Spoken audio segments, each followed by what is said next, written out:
بسم الله الرحمن الرحيم. شاي الأعشاب واستنشاق الكافور لعلاج الشخير.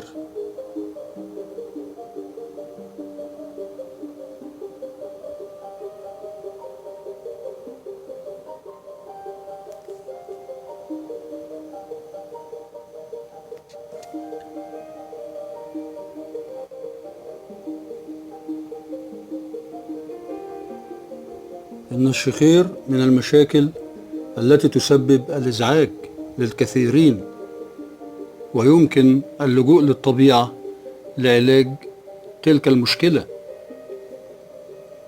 ومن خلال قناة الطب الشعبي وفوائد الأعشاب نتعرف سويا على كيفية استخدام شاي الأعشاب واستنشاق الكافور في علاج الشخير.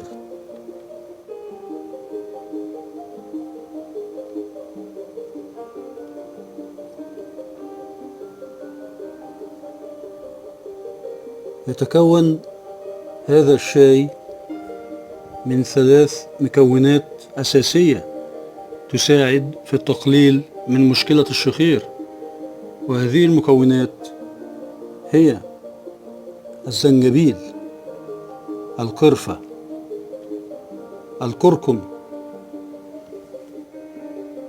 ويساعد هذا الشاي في الحد من التهاب الحلق وتوفير الحرارة للجسم ومنع تراكم المخاط،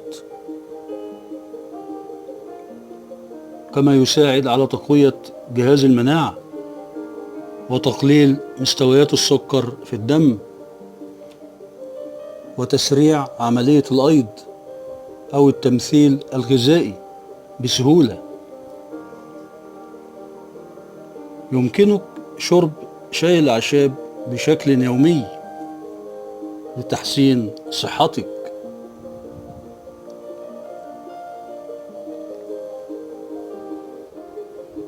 الكافور لعلاج الشخير.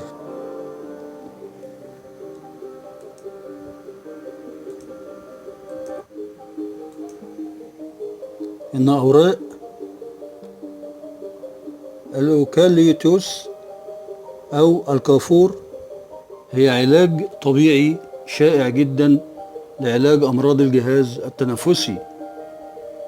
هذه العشبة يمكن أن تساعدك على تطهير المخاط وإزالة احتقان الشعب الهوائية والرئتين والاسترخاء في حلقك.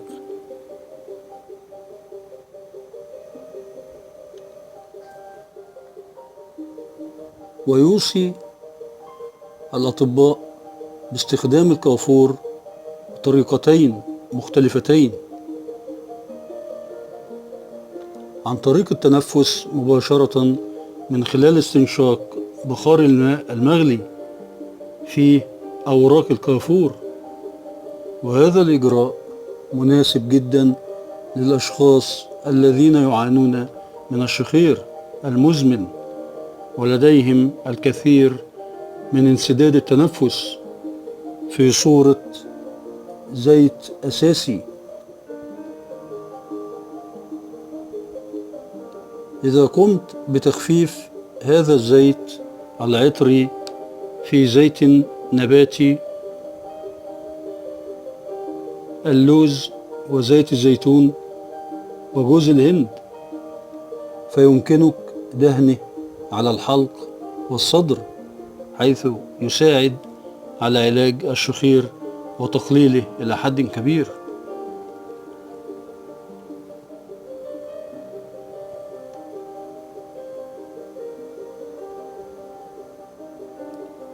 شكرا لكم، مع تحيات قناة الطب الشعبي وفوائد الأعشاب. إلى